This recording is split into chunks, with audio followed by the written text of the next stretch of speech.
Local news మన ఊరు మన వార్త.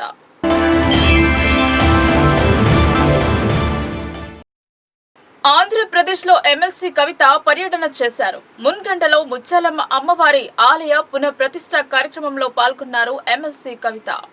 ఆంధ్రప్రదేశ్లోని డాక్టర్ బిఆర్ అంబేద్కర్ కోనసీమ జిల్లా పి గన్నవరం మండలం ముంగండ గ్రామంలో ముత్యాలమ్మ అమ్మవారి ఆలయ పునఃప్రతిష్ఠ కార్యక్రమంలో బీఆర్ఎస్ ఎమ్మెల్సీ కల్వకుంట్ల కవిత పాల్గొన్నారు. ఆదివారం నాడు అమ్మవారిని దర్శించుకుని పూజలు నిర్వహించారు. అమ్మవారి దయతో ఆంధ్రప్రదేశ్, తెలంగాణ రాష్ట్రాల ప్రజలు సుఖ సంతోషాలతో వర్ధిల్లాలని, రెండు రాష్ట్రాలు అభివృద్ధిలో అగ్రగామిగా నిలవాలని ప్రార్థించారు. ఈ సందర్భంగా స్థానికంగా ఎమ్మెల్సీ కవిత మాట్లాడుతూ ముత్యాలమ్మ అమ్మవారి పునఃప్రతిష్ఠాపన కార్యక్రమంలో పాల్గొనడం అదృష్టంగా భావిస్తున్నానని తెలిపారు. 400 సంవత్సరాలకు పైగా చరిత్ర కలిగిన అమ్మవారి ఆలయాన్ని దర్శించుకోవడం పూర్వజన్మ సుకృతమని అనుకుంటున్నానన్నారు. తెలుగు రాష్ట్రాల్లో సుభిక్షంగా ఉండి ప్రగతి పదంలో ముందుకు సాగే విధంగా అమ్మవారి ఆశీస్సులు ఉండాలని ఆకాంక్షించారు. అమ్మవారి దయతో తెలంగాణ, ఆంధ్రప్రదేశ్ రాష్ట్రాలు బాగుండాలని ప్రార్థించానని చెప్పారు. గన్నవరం నియోజకవర్గంలో ముంగంట గ్రామంలో ఉన్నటువంటి ముత్యాలమ్మవారి ఆలయ పునఃప్రతిష్ఠ కార్యక్రమంలో పాల్గొనడం అదృష్టంగా నేను భావిస్తా ఉన్నాను. 400 సంవత్సరాల పైచిలకు చరిత్ర ఉన్నటువంటి ఆలయంలో అమ్మవారిని దర్శించుకోవడం అన్నటువంటిది పూర్వజన్మ సుకృతం అనుకుంటా ఉన్నాను. ఈ ముంగంట ప్రాంత చరిత్ర మనందరికీ తెలిసిందే. ఎన్నో సంవత్సరాలుగా బ్రిటిష్ వారి ముందు కూడా తలవంచకుండా మన ఆంధ్ర పౌరుషాన్ని తెలియజేసినటువంటి గ్రామం ఇటువంటి ప్రాంతం. మరి ఇక్కడి ప్రజలందరూ కూడా చాలా అద్భుతంగా ఆలయాన్ని పునఃప్రతిష్ఠ చేసుకుని అమ్మవారిని, మన సాంప్రదాయాన్ని నిలుపుకునే విధంగా చేస్తున్నటువంటి ప్రయత్నం తప్పకుండా ఈ గ్రామాన్నే కాకుండా యావత్ ఆంధ్రప్రదేశ్ రాష్ట్రాన్ని కూడా చక్కగా కాపాడుతుందని, అభివృద్ధి పదంలో ముత్యాలమ్మ వారు ఆంధ్రప్రదేశ్ రాష్ట్రాన్ని కూడా తీసుకెళ్లాలని చెప్పి మనస్ఫూర్తిగా ప్రార్థన చేస్తూ ఈ అమ్మవారి దయతో తెలంగాణ రాష్ట్రం బాగుండాలి, ఆంధ్ర రాష్ట్రం బాగుండాలని కోరుకుంటూ అందరూ చక్కగా ఉండాలి. ధన్యవాదాలు. ఇంత మంచి దర్శనానికి అవకాశం ఇచ్చినటువంటి ఇటీవల రోడ్డు ప్రమాదంలో మరణించిన ఎమ్మెల్యే కుటుంబాన్ని పరామర్శించారు. బీఆర్ఎస్ పూర్తిగా అండగా ఉంటుందని మాజీ మంత్రి కేటీఆర్ తెలిపారు. కేటీఆర్ తో కలిసి లాస్యనందిత కుటుంబాన్ని పరామర్శించారు. మాజీ నిజామాబాద్ రూరల్ శాసనసభ్యులు బాజిరెడ్డి గోవర్ధన్, సికింద్రాబాద్ కంటోన్మెంట్ శాసనసభ్యురాలు శ్రీమతి లాస్యనందిత రోడ్డు ప్రమాదంలో దుర్మరణం చెందడం చాలా బాధ కలిగించిందన్నారు. వారి నివాసానికి కేటీఆర్ తో బాజిరెడ్డి గోవర్ధన్ వెళ్లి పరామర్శించారు. గత ఏడాది వారి నాన్న ఎమ్మెల్యే సాయన్న చనిపోయారు.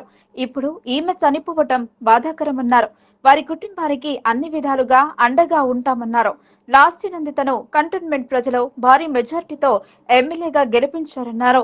కంటోన్మెంట్ బీఆర్ఎస్ కార్యకర్తలకు, వారి కుటుంబానికి అన్ని విధాలా అండగా ఉంటామని కేటీఆర్ హామీ ఇచ్చారు. శాసనసభ్యురాలు కుమారి లాస్యానందిత గారు మన జరిగిన రోడ్ యాక్సిడెంట్లో దుర్మరణం పాలైన విషయం తెలిసి పార్టీ మొత్తం, అదేవిధంగా కంటోన్మెంట్ ప్రజలు మొత్తం కూడా దిగ్భ్రాంతికి, తీవ్ర విస్మయానికి, తీవ్రమైన బాధ కూడా అందరి కూడా లోనైనా. ఆ అమ్మాయిని అదేందుకు తెలియదు కానీ దాదాపుగా 10-15 రోజులుగా వివిధ రకాల దుర్ఘటనలు వెంటాడడం, చివరికి ఈ రకంగా వారు అకాల మరణం పాల్గొవడం మమ్మల్ని అందరినీ కూడా తీవ్రంగా బాధ పెట్టిన సందర్భం. దురదృష్టవశాత్తు నేను ఆ రోజు విదేశాల్లో ఉండడం వల్ల రాలేకపోయినాను. అమ్మాయి నిజంగా కూడా లాస్యనందిత గారు ఎలక్షన్ ప్రచారంలో కానీ, అంతకుముందు గతంలో కార్పొరేటర్గా పనిచేసినప్పుడు కానీ కవాడి కూడా నాకు చాలా సన్నిహితంగా ఒక చెల్లెల్లాగా దగ్గరగా పనిచేసిన మా సోదరి వాళ్ళ మా మధ్యన లేదు అంటే అందరం కూడా బాధపడతా ఉన్నాం. దాంతోపాటు ఆ కుటుంబానికి సంవత్సరం కిందటనే పెద్ద దిక్కులా ఉన్న కంటోన్మెంట్కి 5 సార్లు శాసనసభ్యుడిగా పనిచేసిన సీనియర్ ఎమ్మెల్యే సాయన్న గారు సంవత్సరం కిందట వారు మరణించడం, తర్వాత వారి కూతురు దివంగత ఎమ్మెల్యే గారు కూడా అకాల మరణం పాల్గొవడం, నిజంగా కుటుంబానికి భగవంతుడు మనోధైర్యాన్ని ప్రసాదించాలని, ఈ శోకాతప్త సందర్భంగా వారి కుటుంబం మనోధైర్యంతో, నిబ్బరంతో ఉండాలని, వారికి అండగా మేమందరం కూడా పార్టీ పరంగా గౌరవ కేసీఆర్ గారితో పాటు పార్టీ పరంగా అందరం కూడా ఉంటాం. వారికి ఏ కష్టం వచ్చినా, ఏ దుఃఖం వచ్చినా, ఏ రకమైన అవసరం వచ్చినా అందరం కూడా అండగా సోదరుల్లాగా నిలబడతామని చెప్పి కూడా వారికి తెలియజేస్తూ కంటోన్మెంట్ ప్రజలు కూడా ఎస్ఎఫ్ఐ ఆధ్వర్యంలో 10th టాలెంట్ టెస్ట్ నిర్వహించారు. 10వ తరగతి టాలెంట్ టెస్ట్ ప్రశ్న పత్రాలను విడుదల చేసిన మాజీ ఐటీఐ ప్రిన్సిపాల్ రామ్మోహన్ రావు విద్యార్థుల సృజనాత్మకతను వెలికి తీయడం ఎస్ఎఫ్ఐ ప్రధాన ఉద్దేశమన్నారు. భారత విద్యార్థి ఫెడరేషన్ ఎస్ఎఫ్ఐ నిజామాబాద్ జిల్లా కమిటీ ఆధ్వర్యంలో 10వ తరగతి విద్యార్థులకు ప్రత్యేకంగా చొరవ చూపి టాలెంట్ టెస్ట్ నిర్వహించడం అభినందనీయమని మాజీ ఐటీఐ ప్రిన్సిపల్ రాష్ట్రపతి అవార్డు గ్రహీత రామ్మోహన్ రావు కితాబిచ్చారు. అదేవిధంగా విద్యార్థులలో మనోధైర్యం కోల్పోకుండా బోర్డు ఎగ్జామ్స్ రాసే విద్యార్థుల భయాన్ని పోగొట్టే ఆలోచన చేయడం ఎస్ఎఫ్ఐ యొక్క క్రమశిక్షణకు నిలువుటద్దమని పొగిడారు. మేము చదువుతున్న కాలం నుండి ఎస్ఎఫ్ఐ పోరాటాలే కాకుండా ఇలాంటి అనేక కార్యక్రమాలు నిర్వహిస్తోందని అన్నారు. విద్యార్థులు చదువును కష్టంతో కాకుండా ఇష్టంతో చదివి 10కి 10 సాధించాలనే పట్టుదలతో ముందుకు సాగాలని విద్యార్థులకు సూచించారు. చదువు అన్నింటికీ మార్గమని ఎస్ఎఫ్ఐ మాజీ జిల్లా కార్యదర్శి రమేష్ బాబు అన్నారు. అదేవిధంగా ఎస్ఎఫ్ఐ జిల్లా కార్యదర్శి బోడ అనిల్ మాట్లాడుతూ ప్రతిభా పరీక్షలు నిజామాబాద్ నగరంలో 4 సెంటర్లలో నిర్వహించడం జరుగుతుంది. అదేవిధంగా ప్రభుత్వ విద్యారంగ బలోపేతంకై విద్యా విధానాన్ని అమలు చేయాలని అధ్యయనం పోరాటం నినాదంతో ఎల్లప్పుడూ పోరాటాలే కాకుండా విద్యార్థులలో సృజనాత్మకతను వెలికితీస్తున్న ఏకైక విద్యార్థి సంఘం ఎస్ఎఫ్ఐ అని అన్నారు. జిల్లా కేంద్రంలో దాదాపుగా 1800 మంది విద్యార్థులు టాలెంట్ టెస్ట్ లో పాల్గొంటున్నారని అన్నారు. ఈ ప్రతిభా పరీక్షలలో అత్యధిక మార్కులు సాధించిన విద్యార్థులకు బహుమతులు ప్రదానం చేస్తామని తెలిపారు. ఈ కార్యక్రమంలో Kakatiya incharge Prasad sir, retired teacher Srinivas, నగర కార్యదర్శి పి మహేష్, రాష్ట్ర కమిటీ సభ్యురాలు దీపిక మరియు సంధ్యారెడ్డి, తెలంగాణ యూనివర్సిటీ అధ్యక్షులు ప్రసాద్, నాయకులు వేణుగోపాల్, బాబురావు, దినేష్, చిత్రు, సునీల్, సంతోష్, సుమశ్రీ, దివ్య, వైష్ణవి తదితర నాయకులు పాల్గొన్నారు. భారత విద్యార్థి ఫెడరేషన్ ఎస్ఎఫ్ఐ జిల్లా కమిటీగా ఈరోజు 10వ తరగతి విద్యార్థులకి ప్రతిభ పరీక్ష నిర్వహించడం జరిగింది. ఎస్ఎఫ్ఐ పోరాటాలే కాకుండా విద్యార్థులలో ఉన్నటువంటి సృజనాత్మక శక్తిని వెలికితీసే రకంగా వారి ప్రతిభని గుర్తించే రకంగా ఇటువంటి కార్యక్రమాలు చేస్తూ ఉంటాం. దీంతో పాటు ప్రతి సంవత్సరం విద్యార్థులకి ఆటలు, పాటలు, వాటితో పాటు వ్యాసరచన పోటీలు, దాంతోపాటు 10వ తరగతి విద్యార్థులకి 10th టాలెంట్ టెస్ట్ ప్రతి సంవత్సరం నిర్వహిస్తాం. ఇందులో భాగంగా ఈరోజు నిజామాబాద్ జిల్లా కేంద్రంలో కాకతీయ గోదావరి క్యాంపస్లో నిర్వహించడం జరిగింది. దీంతోపాటు నిజామాబాద్లో ఎస్ఆర్ ప్రైమ్, ఎస్ఆర్ డీజీ, దాంతోపాటు విజ్డమ్ స్కూళ్ళలో కూడా సెంటర్లుగా పెట్టి 10th టాలెంట్ టెస్ట్ నిర్వహించడం జరిగింది. రేపు ఎల్లుండి బోధన, ఆర్మూర్, డిచ్పల్లి కేంద్రాలుగా జెన్ ప్యాక్ జాబ్ మేళా కార్యక్రమంలో ముఖ్య అతిథులుగా అర్బన్ ఎమ్మెల్యే ధన్పాల్ పాల్గొన్నారు. దుబ్బా అక్షర్ధామ్ స్కూల్లో జెన్ ప్యాక్ట్ వారు నిర్వహిస్తున్న జాబ్ మేళా ప్రారంభ కార్యక్రమానికి ముఖ్య అతిథులుగా అర్బన్ ఎమ్మెల్యే ధన్పాల్ సూర్యనారాయణ పాల్గొన్నారు. యువతలో నిరుద్యోగత తగ్గించడం కోసం ప్రభుత్వ ఉద్యోగాల కోసం ఎదురు చూసి గత 10 ఏళ్లుగా కొట్లాడి తెచ్చుకున్న తెలంగాణలో ఉద్యోగాలు కరువైనాయని, ఉద్యోగం కోసం ఎదురు చూస్తున్న నిరుద్యోగులకు ఇది సువర్ణ అవకాశమని, కేంద్ర ప్రభుత్వం కూడా నిరుద్యోగ నిర్మూలన కోసం అనేక సెల్ఫ్ ఎంప్లాయ్ స్కీమ్స్ తీసుకురావడం జరిగిందన్నారు. ఇందూరులో రాబోయే రోజుల్లో నిరుద్యోగ యువత కోసం నా వంతుగా వారికి కేంద్రం ప్రభుత్వ పథకాల నుండి సహాయ సహకారాలు అందిస్తారని, ప్రైవేట్ ఐటీ కంపెనీలతో కూడా త్వరలో మాట్లాడి బిగ్ జాబ్ మేళా ఏర్పాటు చేస్తానని తెలిపారు. అలాగే ఇంటర్వ్యూలో ఉద్యోగం సాధించిన వారికి సంవత్సరానికి 2.3 నుంచి 2.4 లక్షల వరకు జీతం చెల్లిస్తారన్నారు. ఉద్యోగానికి ఎంపికైన వారు హైదరాబాద్లోని హఫీజ్పేట్లో పనిచేయాల్సి ఉంటుందని ఆయన వివరించారు. ఈ కార్యక్రమంలో Genpact AR Vaishnavi, BJP నాయకులు assembly convenor Panchareddy Lingam, assembly co convenor Narayana Yadav, corporator Panchareddy Pravalika, Sridhar, మండల అధ్యక్షులు గడ్డం రాజు, నాయకులు బీజేపీ నాయకులు పవన్, ముందడ బట్టికిరి ఆనంద్, రాజేందర్, భాస్కర్, రాకేష్ మరియు స్కూల్ యాజమాన్యం తదితరులు పాల్గొన్నారు.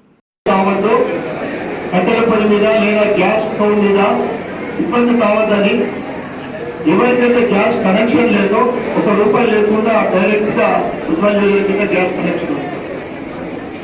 స్వచ్ఛ భారత్ కింద మహిళల గురించే వాళ్ళకి ఇబ్బంది కావాలని వాళ్ళు ఈ విధంగా ఇప్పుడున్న గవర్నమెంట్ మహిళల గురించి అన్ఎంప్లాయ్మెంట్ పెద్దపీట వేస్తూ ఉంది. Startup India, make in India, these are all make in India. అంటే ఒకప్పుడు మనకు ఇంపోర్ట్స్ ఎక్కువ ఉండేది. ఏంటంటే ఈవెన్ ఆర్మీలో చిన్న చిన్న వస్తువులు కూడా మనం ఇంపోర్ట్ చేసే ఆ విధంగా ఉండేదన్నమాట పరిస్థితి. ఇప్పుడు మనమే ఎక్స్పోర్ట్ చేసే స్టేజ్ వచ్చింది. రాబోయే 5 సంవత్సరాల్లో India will become very strong. Vacancies बहुत down. So we have got multiple vacancies, and that is in Warangal, that is in Hyderabad, and in Hyderabad also we have got multiple locations, and this is for non-voice profile.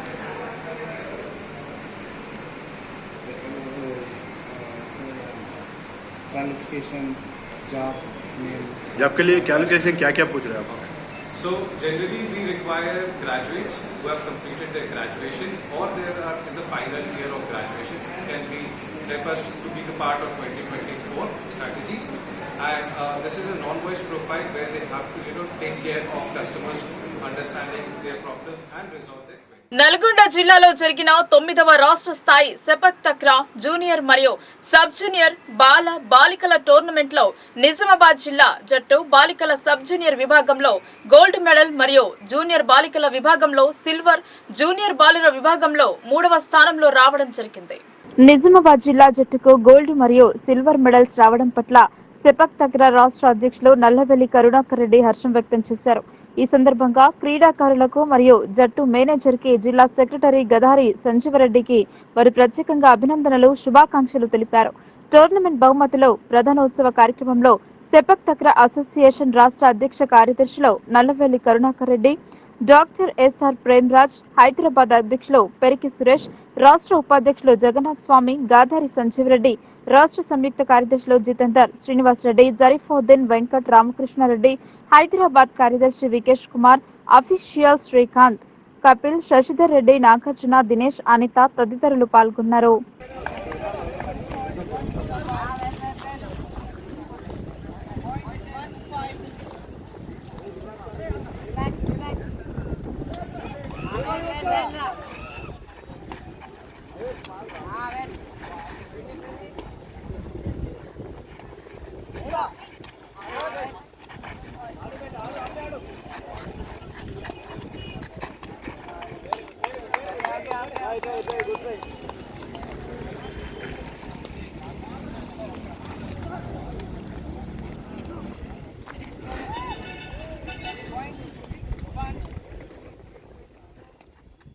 భారతీయ మజ్దూర్ సంఘ్ తరపున Nizamabad postal division శాఖ నుండి ప్రత్యేక సభ్యత్వం నూతన కార్యవర్గం ఎన్నుకున్నారు. అధ్యక్షుడు D Madhusudan, కార్యదర్శి బి సాయిరెడ్డి, కోశాధికారి ఎన్ శ్రీనివాస్ మరియు తోటి పోస్టల్ ఉద్యోగులతో కూడిన భారతీయ పోస్టల్ ఎంప్లాయీస్ అసోసియేషన్ ఏర్పాటు చేయడం జరిగింది. దీనికి ముఖ్య అతిథులుగా Telangana circle secretary P Lakshminarayana, P3 Telangana circle secretary N Anjan Kumar, P4 Venkat Telangana assistant circle secretary పాల్గొన్నారు మరియు నూతనంగా ఎన్నికైన కార్యవర్గాన్ని అభినందించారు. నా పేరు లక్ష్మీనారాయణ, నేను రాష్ట్ర కార్యదర్శి Bharatiya postal employees association group C, Bharatiya Mazdoor Sangh అనుబంధ సంఘం. ఈరోజు ఈ యొక్క నిజామాబాద్ డివిజన్లో మా యొక్క Bharatiya postal employees association group C, అలాగే Bharatiya postal employees association postmen and MDS యొక్క నూతన కార్యవర్గాన్ని ఇక్కడ ఏర్పాటు చేసుకున్నాము. మా యొక్క ఈ యొక్క యూనియన్లో సుమారుగా ఒక 100 మంది వేరే యొక్క ఎన్ఐపి అండ్ ఎఫ్ఎన్పిఓ యూనియన్ నుంచి మా యూనియన్లో ఈరోజు కొత్తగా జాయిన్ అయ్యి ఈ యొక్క కార్యవర్గాన్ని మేము ఎన్నుకోవడం జరిగింది. మా యొక్క భారతీయ మజ్దూర్ సంఘ్ అనుబంధమైనటువంటి ఈ భారతీయ పోస్టల్ ఎంప్లాయీస్ అసోసియేషన్ ఎన్నో కార్యక్రమాల ద్వారా ఎంప్లాయీస్కి చేరువవుతూ అన్ని యొక్క డివిజన్స్లో మా యొక్క కార్యకలాపాలు చేస్తున్నాము. మా యొక్క భారతీయ మజ్దూర్ సంఘ్ ఒత్తిడి మేరకు నూతన పెన్షన్ స్కీమ్లో సమగ్రమైన మార్పులు, అలాగే బోనస్ విషయంలో సమగ్రమైన మార్పులు కేంద్ర ప్రభుత్వం తీసుకురావడం జరిగింది. అలాగే రాబోయే రోజుల్లో మా యొక్క భారతీయ మజ్దూర్ సంఘ్ కేంద్ర ప్రభుత్వాన్ని డిమాండ్ చేస్తుంది, 8వ వేతన పే కమిషన్ని వెంటనే అమలు చేయాలని, అలాగే న్యూ పెన్షన్ స్కీమ్లో సమూలమైన మార్పులు తీసుకురావాలని మేము యొక్క డిమాండ్. నా పేరు సాయిరెడ్డి, నేను బీఆర్ఏపీ నిజామాబాద్ డివిజన్లో పనిచేస్తున్నా ప్రజెంట్. ఈరోజు మేము భారతీయ మజ్దూర్ సంఘ్లో సభ్యత్వం తీసుకొని కార్యవర్గాన్ని ఏర్పాటు చేసుకోవడం జరిగింది. ఆ కార్యవర్గంలో నేను డివిజనల్ సెక్రటరీగా ఎన్నుకోవడం జరిగింది నన్ను. దానికి మా సభ్యులందరికీ కృతజ్ఞతలు తెలియజేస్తున్నాను. ఇంతకుముందు మేము నేషనల్ పోస్టల్ ఎంప్లాయీస్ యూనియన్లో ఉంటుంటుంది. దాంట్లో అది డీరికగ్నైజ్ అయిపోవడం వల్ల అలాగే దాంట్లో ఎలాంటి ప్రయోజనాలు లేవని తెలుసుకొని మేము ఈరోజు దాదాపు నిజామాబాద్ డివిజన్లో ఉన్న 100 మంది పోస్టల్ ఎంప్లాయీస్ అందరం కలిసి ఈరోజు భారతీయ పోస్టల్ ఎంప్లాయీస్ అసోసియేషన్ ఇది భారతీయ మజ్దూర్ సంఘకు అఫిలియేటెడ్ ఉంది కాబట్టి ఈరోజు మేము జాయిన్ అయ్యి మా యొక్క కొత్త కార్యవర్గాన్ని ఎంచుకోవడం జరిగింది. మా యొక్క హక్కులను పరిరక్షించుకోవడం కోసము మేము ఈరోజు భారతీయ యూనియన్లో జాయిన్ అయినందుకు మేము ఎంతో గర్వపడుతున్నాము. కావున మా యొక్క సర్కిల్ ప్రెసిడెంట్ సెక్రటరీ వాళ్ళ యొక్క సహకారం ఎప్పటికీ ఉండాలి. మార్కండేయ మందిరంలో శ్రీ భక్త మార్కండేయ ప్రాణ ప్రతిష్ఠ మహోత్సవాలు ప్రారంభమయ్యాయి. ఉత్సవాల్లో భాగంగా దేవతా విగ్రహాలు, కలశాలను ప్రత్యేక రథంలో నగర వీధుల్లో ఊరేగించారు. నిజామాబాద్ నగరంలోని కోటగల్లి మార్కండేయ మందిరంలో శ్రీభక్త మార్కండేయ ప్రాణ ప్రతిష్ఠ మహోత్సవాలు ఆదివారం హంపి పీఠాధిపతి జగద్గురు విద్యారణ్య భారతీ స్వామి కరకమలములచే అంగరంగ వైభవంగా ప్రారంభమయ్యాయి. ఆదివారం నుంచి 5 రోజుల పాటు నిర్వహిస్తున్న ప్రాణ ప్రతిష్ఠ మహోత్సవాల్లో భాగంగా మొదటి రోజు మహాగణపతి పూజ, పుణ్యహావచనం, అఖండ దీపారాధన, వాస్తు హోమం, మండప రచనలు, వాస్తు పూజ, యాగశాల ప్రవేశం, గణపతి హోమం, అగ్ని ప్రతిష్టాపన కార్యక్రమాలు నిర్వహించారు. శతాధిక ప్రతిష్టాపనాచార్యులు చౌట్పల్లి గంగప్రసాద్ దీక్షితులు పౌరోహిత్యంలో ప్రతిష్టాపన పూజలు జరిపారు. నిజామాబాద్ అర్బన్ శాసనసభ్యులు ధన్పాల్ సూర్యనారాయణ గణపతి పూజ కార్యక్రమంలో పాల్గొని స్వామివారి ఆశీస్సులు పొందారు. ఈ మహోత్సవాల్లో భాగంగా మార్కండేయ మందిరాన్ని పూలు, అరటి తోరణాలు, లైటింగ్ తో అందంగా అలంకరించారు. వేలాదిగా తరలివచ్చిన భక్తుల కోసం అన్నప్రసాద వితరణ చేశారు. ఈ సందర్భంగా భక్తులను ఉద్దేశించి హంపి పీఠాధిపతి జగద్గురు విద్యారణ్య భారతీ స్వామి మాట్లాడుతూ భారతీయ సంస్కృతి సంప్రదాయాలు ప్రపంచానికి ఆచరణీయమని పేర్కొన్నారు. అమెరికా పూర్వాధ్యక్షులు బరాక్ ఒబామా శ్వేత సౌధంలో దీపావళి పండుగను జరిపించడమే ఇందుకు తార్కాణమని ఆయన గుర్తు చేశారు. హిందువులు జరుపుకునే ప్రతి పండుగలో ఒక సందేశం ఉందని, దాన్ని ప్రతి ఒక్కరూ ఆచరించాలని సూచించారు. మమ్మీ డాడీ సంస్కృతి మనకొద్దని, అమ్మ నాన్న సంస్కృతి ముద్దని ఆయన పేర్కొన్నారు. ఈ కార్యక్రమంలో ట్రాన్స్కో ఏసీ రాపెల్లి రవీందర్, నగర పద్మశాలి సంఘం అధ్యక్షుడు గుజ్జటి వెంకట నరసయ్య, జిల్లా పద్మశాలి సంఘం వర్కింగ్ ప్రెసిడెంట్ పుల్గాం హనుమన్లో, పద్మశాలి సంఘం రాష్ట్ర మహిళా అధ్యక్షురాలు గుజ్జ రాజేశ్వరి, నగర సంఘం బాధ్యులు గంచాల వెంకట నరసయ్య, దాసరి గుండయ్య, కైరన్కొండ విఠల్, బింగి మోహన్, మందిర committee chairman Devidas, corporator Sirigada Dharmapuri, Rapelli Gurucharan, Bottu Venkatesh, Kishore, Siliveri Shankar, Chintala Gangadas, Boosa Srinivas, Emula Suryaprakash, G Satyapal, Jagan, Tumma Nagabhushanam తదితరులు పాల్గొన్నారు.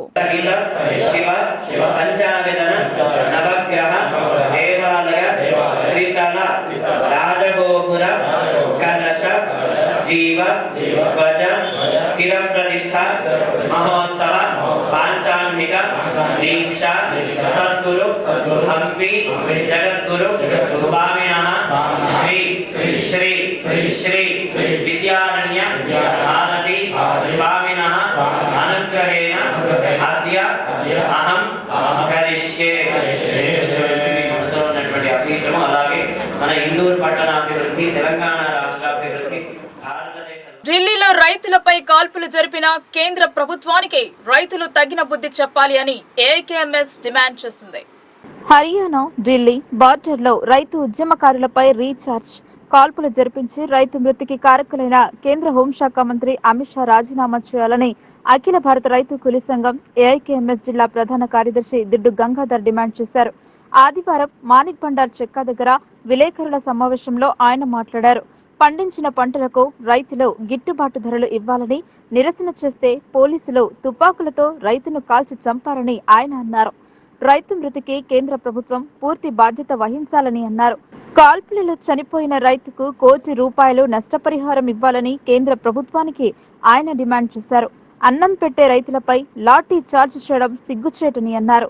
రైతులు రాబోయే రోజుల్లో తగిన బుద్ధి చెప్పాలని ఆయన అన్నారు. ఈ విలేకరుల సమావేశంలో నాయకులు వేణు, గంగారాం, పోషెట్టి, లక్ష్మణ్ తదితరులు పాల్గొన్నారు. రైతులు యువ రైతు ఆత్మహత్యకు కారణమైన కేంద్ర ప్రభుత్వం వెంటనే గద్దెదించాలని చెప్పేసి రైతులను కోరుతున్నాం. అట్లాగే చనిపోయిన రైతుకు 25 కోట్ల రూపాయలు నష్టపరిహారం ఇవ్వాలని చెప్పేసి కేంద్ర ప్రభుత్వాన్ని అఖిల భారత రైతు కూలీ సంఘం డిమాండ్ చేస్తూ ఉంది. రైతులు గిట్టుబాటు ధర అడిగితే ఢిల్లీలో కాల్పులు జరిపిన నరేంద్ర మోడీ ప్రభుత్వాన్ని వెంటనే గద్దెదించాలని చెప్పేసి సందర్భంగా కోరుతున్నాం. కనీస మద్దతు ధర ఇవ్వమని ఆందోళన చేస్తే పోలీసులతో కాల్పులు జరిపి రైతులకు లాఠీచార్జ్ చేసి తుపాకులతో కాల్చి చంపినటువంటి ప్రభుత్వానికి తగిన బుద్ధి చెప్పాలని చెప్పేసి అఖిల భారత రైతు కూలీ సంఘంగా కోరుతున్నాం. ఈ వార్తలు ఇంతటితో సమాప్తం. తిరిగి ప్రసారమయ్యే వార్తల్లో మళ్ళీ కలుద్దాం. అంతవరకు చూస్తూనే ఉండండి మీ లోకల్ న్యూస్. మన ఊరు మన వార్త.